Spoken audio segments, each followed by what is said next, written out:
pembantu di rumah kita, orang yang bekerja dengan kita, kita akan ditahannya kalau mereka tidak sholat. Ajari agar tahu kalau sholat itu apa. Mungkin ada orang di tengah sawah sana, mau pulang ke rumah jauh pulang ke rumah. Dia bisa sholat di tengah sawah, di pematang sawah, digagalkannya dengan rumput alat suci dan hitam hebat. Mereka tangga ini orang masa yang masuk surga di tengah sawah. Mungkin celananya najis nyebur aja di sungai, mereka suci. Jadi mudah melakukan sholat. Jangan sampai ada orang tidak melakukan sholat di tengah puasa sholat, nggak pakai sajadah, bumi Allah suci. Jangan dipersulit sholat. Ada sebagian orang mempersulit harus begini. Tidak, sholat pada saat mudah. Tidak boleh ada orang meninggalkan sholat adanya.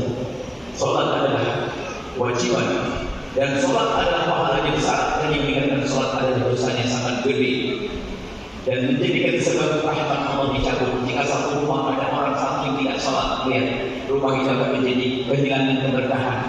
Jadi suasana hawa panas akan menyebar kepada diri karenanya. Kadang kita juga lupa, kita ahli ibadah, ahli sholat, ahli ngaji, cuma kita tidak peduli bahwa pembantu di rumah kita ternyata umat Nabi Muhammad yang tidak sholat kita biarkan. Bahkan bisa jadi kita lagi bangun masjid atau bangun pesantren, ternyata tukang yang tidak sholat kita biarkan saja. Itu adalah umat Nabi Muhammad yang harus kita bawa dalam sholat. Kita bawa dalam sholat, pembantu di rumah kita bagaimana mereka bisa melakukan sholat. Ini adalah sepintas tentang sholat, dan sholat sangat mudah. Termasuk dalam keadaan misalnya bepergian, apalagi ibu-ibu yang soleh, bapak yang soleh. Di saat bepergian kan kita biasa capek dalam bepergian. Ternyata dimudahkan kita boleh mengkosor kalau tujuan pergi 80 km.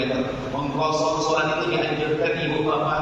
Kalau anda pergi Cirebon dari sini, di tengah jalan anda bisa melakukan sholat yang 4 rakaat jadi 2, itu pahalanya lebih gede.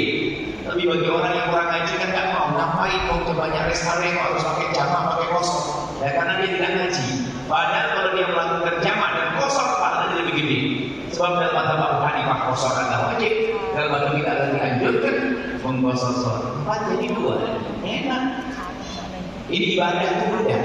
Jangan sampai kita susah dalam ibadah. Dikatakan semacam ini, termasuk macam-macam. Cara berwudu, wudu tidak harus pakai air yang menggunakan. Anda bisa melakukan wudu dengan segelas air ini. Kalau Anda belajar wudu yang harus ada basuh adalah wajah, membasuh cukup segenggam air. Ada air yang mengenang di telapak tangan Anda, ada basuh dan sudah sah. Wajib hanya sekali, tiga adalah sunnah. Segenggam ada di tangan Anda, tangan Anda tidak sah. Setelah itu rambut cuma satu waktu, gimana pun rambut basah, kaki, kuping sunnah. Kalau air Anda hanya sedikit, Anda bisa sobek menjadikan 11.